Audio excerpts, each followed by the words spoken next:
We'd like to thank the City of Sturgis and Travel South Dakota for sponsoring this video. With more than 77,000 square miles of natural wonders to explore, you'll need to visit multiple times. To learn more about South Dakota, click the link in the description below and be sure to check out the legendary Sturgis Motorcycle Rally, August 4th through 13th.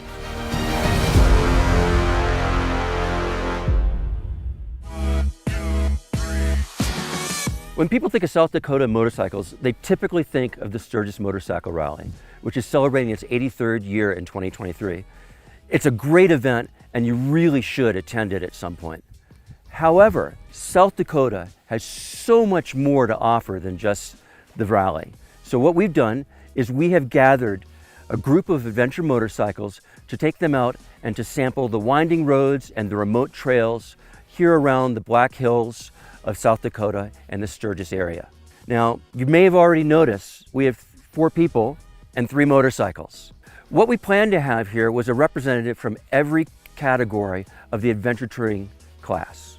What we originally had was a BMW GS 1250, the Ducati DesertX, the Aprilia Tuareg, and the KTM 390 Adventure, from giant all the way down to small. Unfortunately, when we crashed the BMW in the puddle, it's throwing a code telling us not to operate it. So we had to adapt.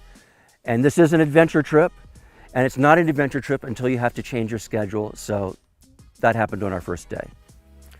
When people think of adventure motorcycles, they think about going places, both on-road and off. And the most important interface in that between the rider and machine is the riding position. So we've got 3 different sizes of motorcycles.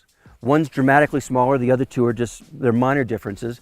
But I thought we'd start by going around and talking about how each of these bikes fits different size riders. Abhi, since you're the tallest and standing next to the tallest of the motorcycles, would you like to say a few words about the Ducati and then we'll chime in? Absolutely. For me, this was the most like a dirt, it was just a bigger version of a dirt bike. When I was sitting on it, I thought the ergonomics were perfect. When you look at the bars and the relationship from the bars to the seat to the pegs, from that kind of rider triangle, I never felt any comfort issues throughout the whole week. Standing up, I would have liked the bars to be a little bit taller when riding in dirt, but it was never really an issue. I think that Ducati really did a really good job for taller riders, both when seated and standing. And I think that the tank shape was also really good in terms of being able to grip it with the legs and not being too worried about seat height to ground either when I was at a stop. How tall are you, Abhi? I'm 6'3". Okay, that's good reference. Yeah, you're at the high end of the scale. Ryan, what are your thoughts on the Ducati? Yeah, I mean, really, I had so much fun on the Ducati on this trip. And what's interesting is that the bike really fits Abhi well, but for me, it's spot on. And standing up, I don't really feel like I need the bars to be any higher. I'm 5'8". It's a bit of a stretch to the ground, especially with the rally seat that we have on this model. But ergonomically, I kind of prefer it the most. There's nothing that I would change on that bike. I agree. With the Ducati, ergonomically, I'm 5'11", and it fit me perfectly, especially when off-road. I will say, since Ryan brought up the rally seat, on the road, the rally seat in a longer distance, I think might become a bit of a torture rack. I don't know if I would opt for that seat if I was planning on doing long miles in the saddle to get to the off-road portion. What about you, John? I'm going to echo what Ryan said. Brian and I are pretty much the same dimensions, and for me, standing up, bars were right. It's awfully fun to ride standing up. Sitting down, it was comfortable. For me, it was it's a great fit either on the road or in the dirt. Well, we've gone with the largest one. Let's switch down to the smallest one just for a little shake up here.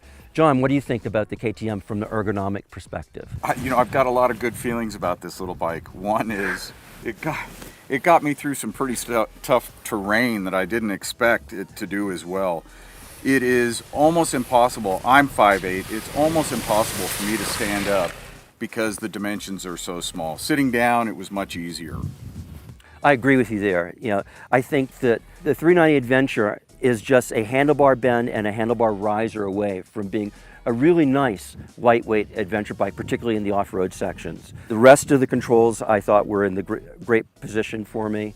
I was really happy with it. However, I'm going to fess up a little here and say that I dumped the KTM not once, but twice in puddles on this trip. And I believe it was because I was shaped like a question mark and it made it difficult for me to get my weight as far rear as I probably needed it to be. So there's my confession and my feelings about the KTM. Yeah, the KTM is probably, you know, one of the most technologically advanced bikes in its own lightweight adventure category. It's got a TFT display, it's got ride modes, switchable ABS, traction control, adjustable suspension. It's got a lot of really great stuff. But ergonomically, again, for a guy that's 5'8", I should probably fit on this thing. And sitting down, I even feel like my knees are up in kind of a weird position, but sitting down is not really so bad. I kind of prefer to ride it off-road sitting down most of the time. But standing up is really awkward. The reach to the bars is really low. That said, exactly what John mentioned. It is easy to get through difficult terrain because it's about 200 pounds lighter than the BMW that you don't see here. And obviously you know how Avi feels about it, I think, but. Yeah, I should probably keep this short. For me, sitting was the only way I could really get on that bike. I kind of felt like a mini bike and my knees are at my elbows type of thing. I was pleasantly surprised by it otherwise, but Evans has, I think, hit the nail on the head. You have to do something with the handlebars for a taller person to be able to use that. Well, that brings us to the bike in the middle. The Tuareg. Ryan, what are your thoughts? Oh man, I love this bike. You know, we did the comparison where we rode 2 of these and a Tenere back from Sturgis to Los Angeles. Which is why we're here, because we only traveled through South Dakota and we thought we'd come back and sample it. The off-road for sure. Yes, definitely. But yeah, the Tuareg is a great bike. For me, ergonomically, it's almost spot on. When I'm sitting down, it feels like the bars are a little high. Makes me think of ape hangers in Sturgis. But standing, it's 100% spot on. Feels really good. It's got decent wind protection. You've got cruise control, the windshield and everything. It's a really great package for that long haul tour that we did. But at the same time, it's been fantastic off-road because the thing only weighs like 465 pounds, something around there. And the suspension handled everything we did today too. Like it's just a really great all-around package. I mean, we've got other videos where we said the same thing, but it's pretty spot on. There's a reason why we voted this bike our motorcycle of the year last year. And this trip hasn't changed that feeling either. Avi, what do you think about the Tuareg? I was surprised because even though this is smaller in terms of engine displacement and weight and things like that than the DesertX, that to me was my happiest place to be ergonomically. I think a lot of it is what Ryan just mentioned. The bars are higher. They are a little ape hanger-like when you're on the road, but when I was off-road standing up, that was by far my favorite bike to ride from an ergonomic position standpoint. John? I'm going to follow the party here, and that is, I love that bike. The triangle for me was perfect. Bars to seat to pegs, and there was a couple times on the road I thought, man, this thing is really fun. I would ride that bike across the country. Terrific bike. In the dirt standing up, the bar triangle, again, it was perfect. That little motor, boy, that 660, it's a great motor. It's got a great moan to it, so there's a little bit of a appealing sound, but overall, I really like the Tuareg. And I'm going to continue this love fest and say that, you know, just the more time I spend on this bike, the more I like it. And if I had to choose an overall favorite, I would definitely say it was a Tuareg, just because it's not the best at any one of these things, I don't think, but I think it does really, really well. I'm going to take that back. I think this is my preferred bike off-road. Maybe not my preferred one on the highway, but definitely my preferred one off-road. It holds its weight really well, and I mean, the Ducati is like 506 pounds and it does incredible off-road. You can really push it and it's really stable, but at the same time, once it gets a little out of whack, you can feel all 500 pounds of it. With this one, you can really lean it over and ride it really quickly. The gas tank's low down on it, so the center of gravity is really low. The engine's light. It's just really easy to ride off-road and on.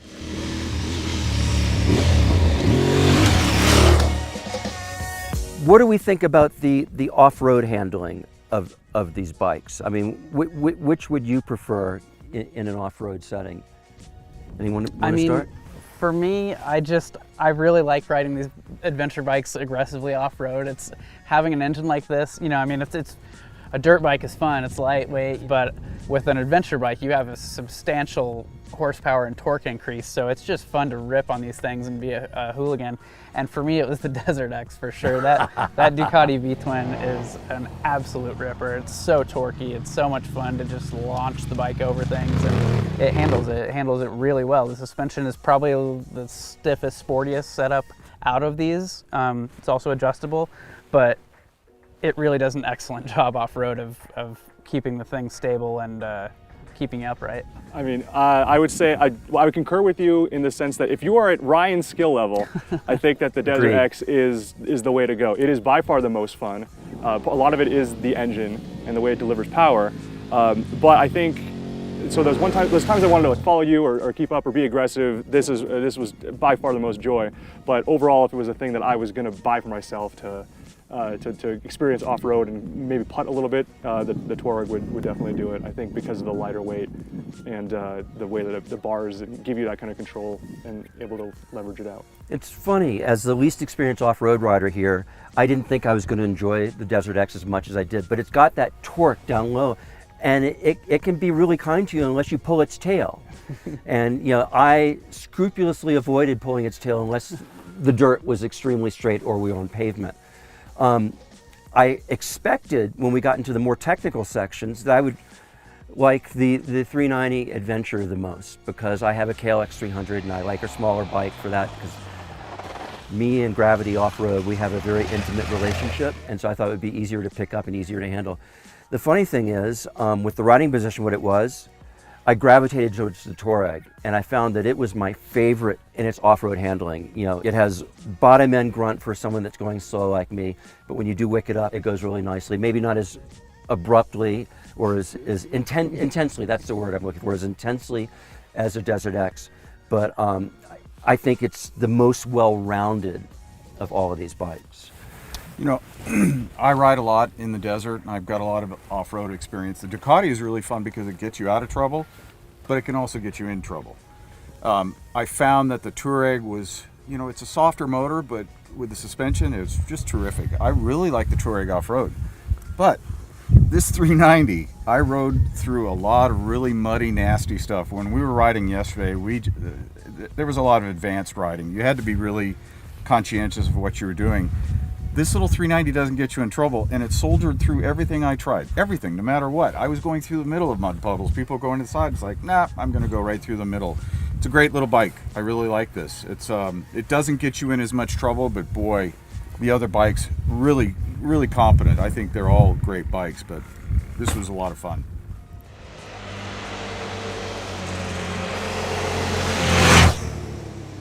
So I guess that brings us down to the most important thing in a motorcycle. You know, how does the whole package go together? What do we think is the thing that would make the best use of the combination of on-road? Because we've been mostly focusing on off-road because, you know, the highways in South Dakota are exquisite. They're well maintained, they're windy. At this time of year, they're not that crowded. It's wonderful, but really where this trip for me has shined personally is in the off-road component of it. And because I've been listening to y'all on the headsets, I think that y'all might concur with me. So as far as the best package, which do you think that you would do and why? I mean, for me, you know, it's difficult because I absolutely had the most fun on the Ducati, hands down. The only problem with the Ducati is in this setup, the bike is nearly $24,000. And that's a whole lot of money when you consider the Tuareg with these crash bars is $13,200.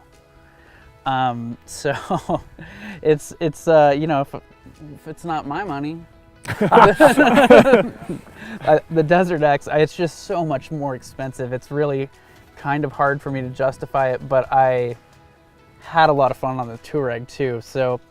And it's the all-around package. The Tuareg's motor needs to be spun up a little bit more to get into the torque, but not nearly as much as the KTM's. Yes. You really have to kind of wring that thing's neck to get it into the power band, but once you get there, it is you know, you're kind of reminded that 390 motor is in a sport bike and a naked bike. But it's hard to come up with a reason that the Tuareg doesn't make more sense than either one of these bikes. Well, motorcycles aren't necessarily about logic, so. Just need to save a little bit more. Yeah. John?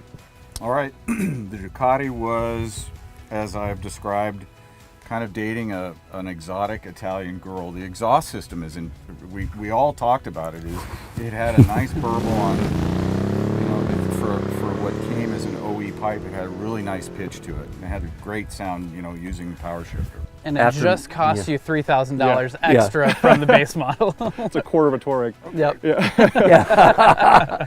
So the Tuareg, I have to say something about that bike.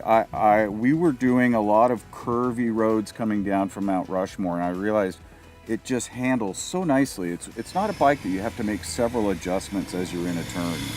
We were riding at a really fast clip, and I was leading the group and realized of the 3 bikes, I really like that one the most.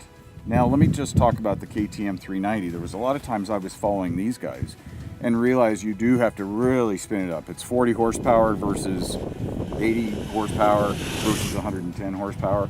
But I was able to keep up with these guys on a lot of, you know, it's that old saying, it's better to ride a slow bike fast than a fast bike slow. The little 390 was a great bike. Overall, the Tuareg was my choice. I'm gonna have to go with the Tuareg too, but I've already said that, and it's just because it's such a balanced package. It has everything I'd want for traveling long distance on the highway. It has everything that I need and more for getting off-road. And as my skills advance, I don't think I would outgrow it per se, like, you know, maybe a smaller bike. So that gets my vote. Abhi, what's your winner? The Tuareg is my winner. And for me, my main takeaway on this trip was actually how the bikes changed my personality based on what I was riding. So you get on the KTM and you know that you're not going to be going that fast, and you get more comfortable with going slow and just billy goating it.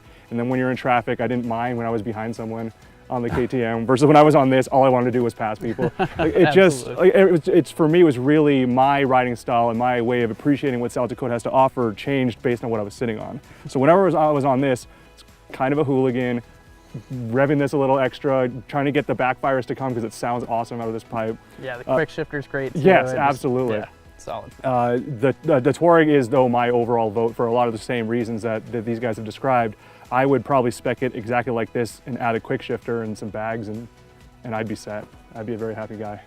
Now, we talked about how the Ducati was the most expensive of the bunch, but that's not its base price, and we really ought to explain, you know, what people would get for some additional money, because it makes a big difference in this motorcycle. Yeah, I mean, base it's around 17.5, but with this cool livery, this Audi e-tron livery, and the headlight guard, the seat, the $3,000 exhaust, it's really the $1,500 off-road package that you probably really want to opt for, and that gives you more substantial handguards. You've got crash bars, a radiator guard, a water pump guard, and then a pretty beefy skid plate, especially from an OEM. Like, that's a solid skid plate.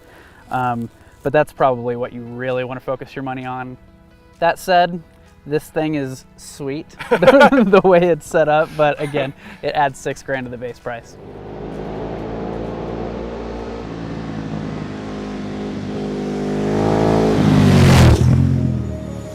Well, that pretty much wraps up our South Dakota adventure tour, and with any shootout, people want us to pick a winner, and the winners in this shootout would have to be us as riders because we've had so much fun experiencing rain, sunshine, mud, sand, rocks, pavement, everything that an adventure rider could ask for. Epic scenery. Epic scenery. I mean, look at where we're at. So we'd like to thank the City of Sturgis and Tourism South Dakota for sponsoring this video. Without their assistance, we would not have been here. We'd also like to thank the South Dakota Adventure Loop. If you want to experience 900 miles of the best of Western South Dakota's adventure riding, you really should check out their website because they are absolutely amazing and gave us some inside info on what the best routes were. And some great tracks. It has been truly epic. So we hope you liked this video. If you did, like it. If you didn't, well, like it anyway because we like you, our viewers. And check out the full story at motorcycle.com.